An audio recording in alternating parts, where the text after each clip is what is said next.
Olá, mulheres! Aqui quem fala é a Viviane Martinello, do Esposas que Oram. Hoje nós estamos então no nosso áudio 10 do livro Como Ter o Coração de Maria no Mundo de Marta, fortalecendo a comunhão com Deus em uma vida atarefada, da Joana Weaver, da editora CPAD.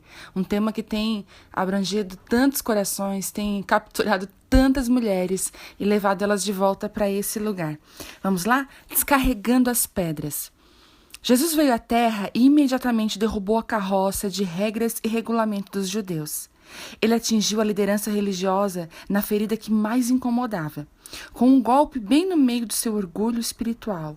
Ai de vós também, doutores da lei, que carregais os homens com cargas difíceis de transportar, e vós mesmos, nem ainda com um dos vossos dedos tocais essas cargas. Lucas 11:46. Para os desamparados que estão sob o peso da lei, Cristo se tornou um carregador de cargas. Vinde a mim, todos que estáis cansados e oprimidos, e eu vos aliviarei. Mateus 11:28. Mas para aqueles que colocam a fé em seus afazeres religiosos, ele adicionou mais um fardo. Falta-te uma coisa, disse Jesus ao jovem rico. Vai e vende tudo o que tens e dá aos pobres, e vem e segue-me. Mateus 10:21.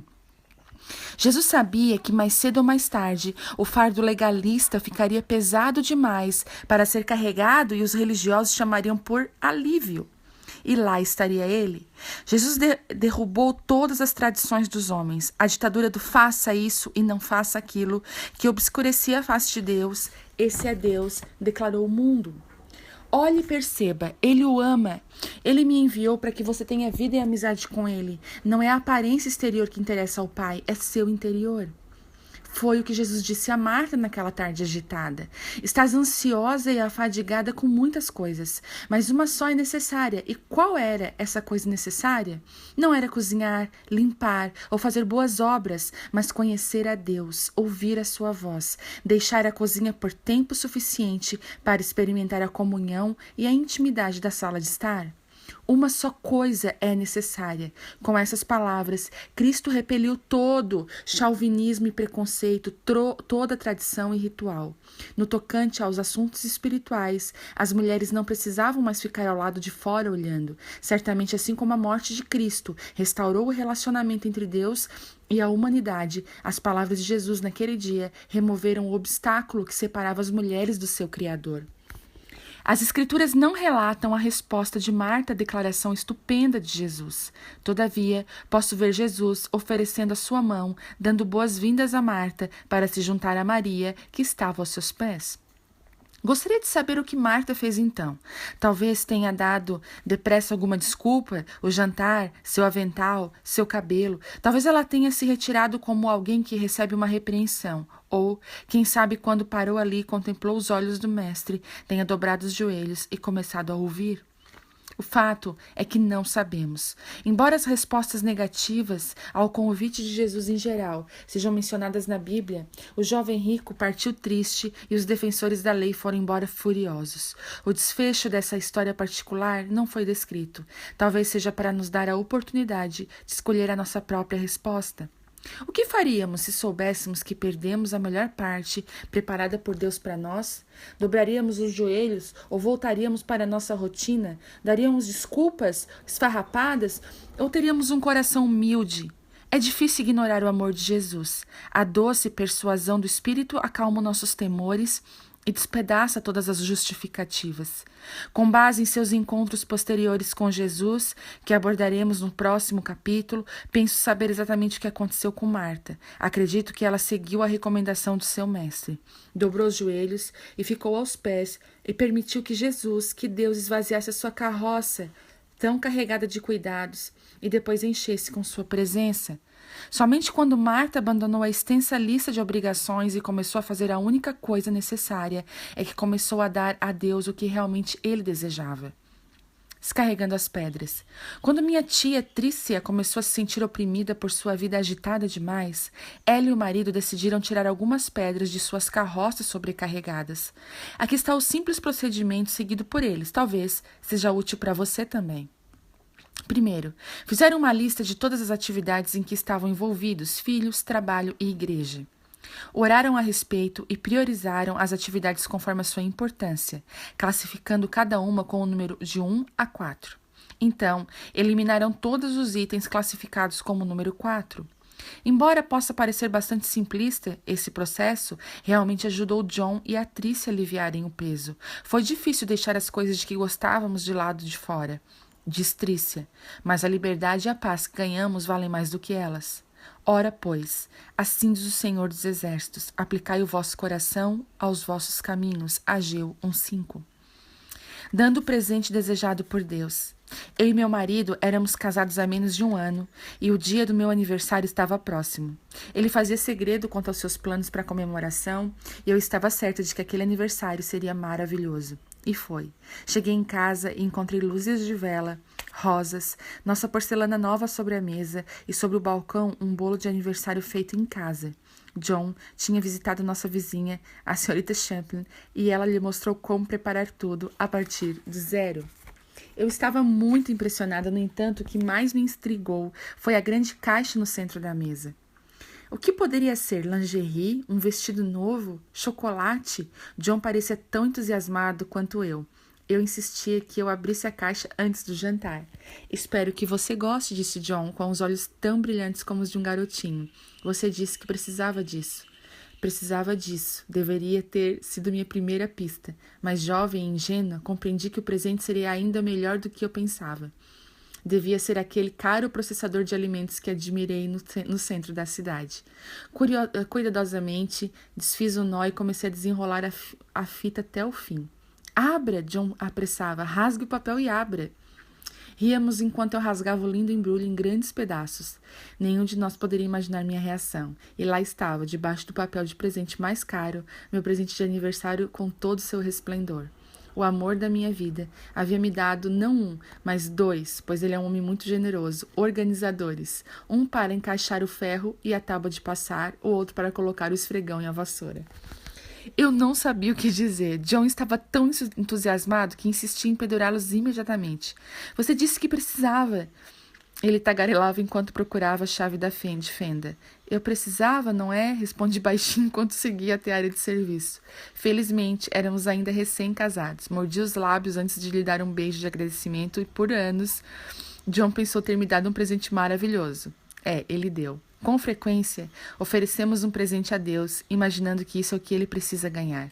Na verdade, deveríamos parar e descobrir o que Ele deseja. Fizemos promessas e tomamos decisões no ano novo para ocupar ainda mais a nossa mente. Nesse ano, vamos ler a Bíblia toda. Neste ano, vamos fazer parte de um grupo de oração. Ou começar um novo grupo sozinhas.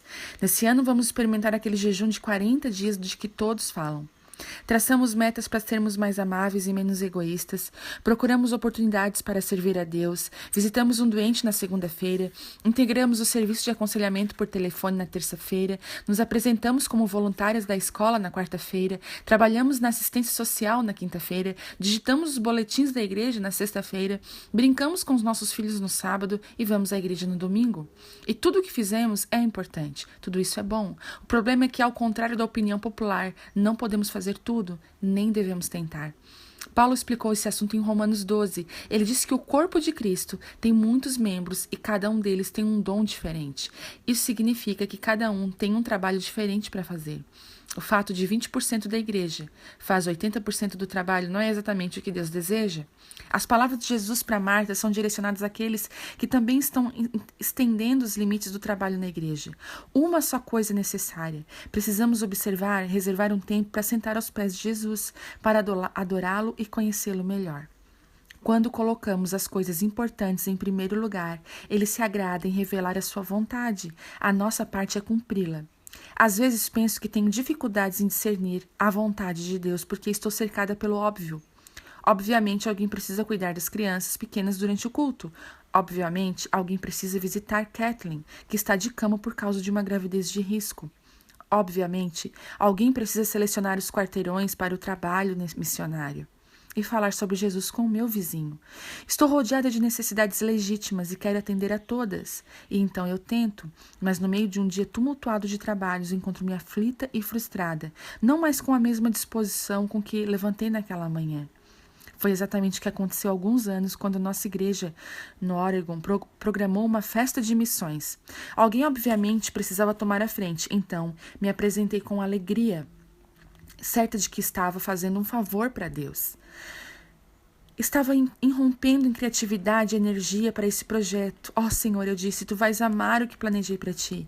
Então comecei a trabalhar certa de que Deus estava ao meu lado. Infelizmente, tudo relacionado ao evento foi uma luta. Houve reclamações por parte dos outros e eu também murmurei. Mas depois que terminou, fiquei bastante satisfeita. A festa estava linda, a comida deliciosa, a decoração requintada. As pessoas foram tocadas pelas mensagens missionárias e foi arrecadado dinheiro para as necessidades cruciais. Lembro que suspirei com orgulho. Não estava maravilhoso, Senhor? Mas não foi nenhuma resposta em meu espírito. Foi como que virasse para falar com Deus e não encontrasse.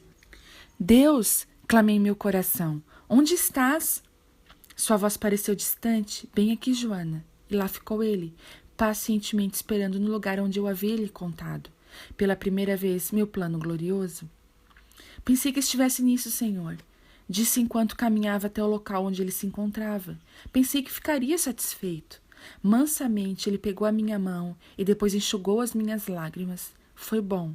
Talvez tenha sido importante, mas não era o meu plano para você. Então entendi que mesmo havendo muitas coisas necessárias a serem feitas, coisas que sou capaz e quero fazer, não devo fazer sempre tudo sozinha. Mesmo se eu tiver a responsabilidade sobre uma certa necessidade ou projeto, meu interesse ou preocupação não é um sinal infalível de que devo me carregar de tudo. Deus pode estar me chamando apenas a orar pedindo que a pessoa certa apareça e realize a tarefa. Além disso, posso estar roubando a bênção de outra pessoa quando faço tudo sozinha. Como eu desejava ter aprendido antes a esperar no Senhor. Uma boa parte da minha alegria e energia foi tragada por trabalhos e obrigações que não eram para mim. Ainda sou propensa a me precipitar, presumindo conhecer a vontade de Deus, em vez de esperar e ouvir o que Ele deseja. É um grande erro quando o Espírito Santo me pede algo e estou debruçada em outro projeto ou cansada demais por causa do meu último exercício de futilidade para fazer o que Deus quer de mim. O poder prático da única coisa necessária. A única coisa necessária na vida de Marta, de acordo com Jesus, era a comunhão com Ele, e isso também se aplica a nós. Mas o princípio dessa única coisa pode ter implicações menores e práticas que serão úteis quando a vida estiver oprimindo você. Aqui estão algumas maneiras de praticar esse pensamento quando seu coração se sentir sobrecarregado. Primeiro, convide Jesus para decidir e reinar. Todas as manhãs, antes de levantar-se da cama, convide o Senhor a se assentar no trono de sua vida. Peça para que Ele seja a única coisa necessária em sua vida, ofereça a Jesus o seu dia e peça sabedoria e orientação. 2. Peça a Deus para lhe revelar o próximo passo. Durante o dia, continue perguntando ao Senhor qual é a próxima coisa que preciso fazer. Não permita que as circunstâncias a sobrecarreguem. Siga o próximo passo quando ele o revelar. Lavar a louça, dar um telefonema, vestir a roupa apropriada para caminhar. Então siga o próximo passo e assim por diante. Creia que as coisas necessárias serão realizadas. Considerando que você dedicou o seu dia ao Senhor, creia que Ele vai lhe mostrar as coisas que devem ser feitas. Faça o que puder durante o tempo disponível. Então creia que aquilo que não foi realizado não era necessário ou não está nas mãos de Deus. Sujeite-se à direção do Espírito Santo. Seu dia pode ser interrompido por ordens divinas. Em vez de resistir às interrupções, deixe-se levar pelos caminhos de Deus. Você vai se surpreender com a alegria e a liberdade quando entregar a sua agenda e a colaboração ao Espírito Santo. Confia no Senhor as tuas obras, os teus pensamentos serão estabelecidos. Provérbios 16, 3.